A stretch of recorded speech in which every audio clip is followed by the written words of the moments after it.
The next part is showing you actually how to replace a dog gear. This is my dog gear or my dog clutch, and you can see that the one that engages in reverse is pretty well rounded off because it literally ground out on it. And then even where it engages in forward has definitely got some wear on it too. So I'm going to replace this dog clutch. Okay, let me show you how to do that now. All right, so to get this off here, you'll see this spring here holds that pin, and that pin just goes all the way through. Once you're able to get that spring off, that pin will slide out and the dog gear will slide off the shaft, and that's it. It's that simple. All right, give me a second. All right, the hardest part of this is finding a way to have my phone held while I'm working. I just use what, honestly, these are just body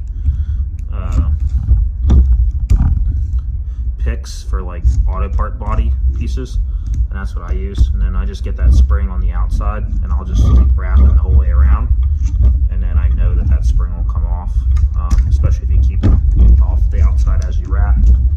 Sorry, I know it's hard to see as I'm going, but pretty intuitive once you get that hook in there. You can do the same thing with it. Sorry, kind of jacked up that video, but you can see the spring came out pretty easily. And now we just have to pop that pin out. So I'm just going to press it with one of my picks. And just pull it out with a pair of needle noses. Okay, now that that's out, the dog gear just slides right off. And as you can see, that's all rounded. Let me show you my new dog gear. This is my brand new dog gear, and she is beautiful. She's got sharp edges. So to show you the full assembly of this, if you look in here, this has got another divot. This spring goes in through here, and then there's 3 ball bearings. 1, 2. Let me show you this third one here. So what that does is it creates these ball bearings and this spring here, and that spring has the ability to slide in and out, and then these ball bearings end up spring loaded, and that ends up your click points, okay? And this presses against that pin to keep that pin in there. Now that makes it difficult to get the pin back in. I'll show you the way that I found to do it, all right? All right, so here's the method that I used, okay? This was a little bit of a pain in the ass, I ain't gonna lie to you. Make sure all 3 ball bearings are loaded into the tunnel, and that's gonna push your spring this way, okay?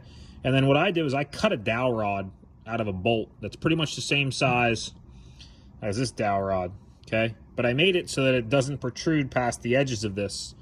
That way, this can go in here loaded, okay? And then that's holding that spring back. And then I took a pair of vice grips and I gripped right on the very edge of these ball bearings, just enough that it locks them into that tunnel. But when I insert it into here, it's close enough that if I release the channel locks at the same time as I hit this inward, it's gonna keep those ball bearings in and get it into place, okay? And then I already have that dowel rod with that spring loaded. So let me show you what I'm talking about here. My plan is to basically just load this as is. At the same time, I'm going to undo this and be pushing this inward. There we go. So now I know that this is loaded, and that's actually loaded in a neutral position. I can tell by where those ball bearings are. And if I push it inward, then I know it's in reverse and then back in the neutral, and then if I pull it outwards, it's going to pop into that forward position. But I'm already ready to go now. So let's go ahead and get this lined up. So this needs to be lined up appropriately, or it's going to make it a little bit more difficult. Let's go ahead and make sure that this is appropriately lined up so that all I have to do is get this hole lined up with that one. And then my goal is to basically do the same thing with the pin. Just blunt force the pin in.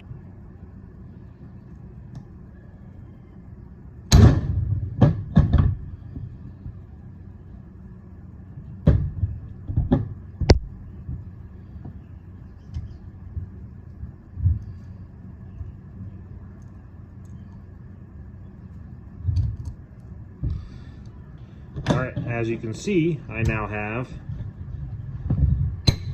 that in the right spot. So that pin goes all the way through, and now it's sliding in and out of neutral appropriately. Retaining springs back in place, and she is officially ready now for appropriate shifting. So that's reverse, forward, or neutral, and she pops up in the forward appropriately. All right, we're good to go.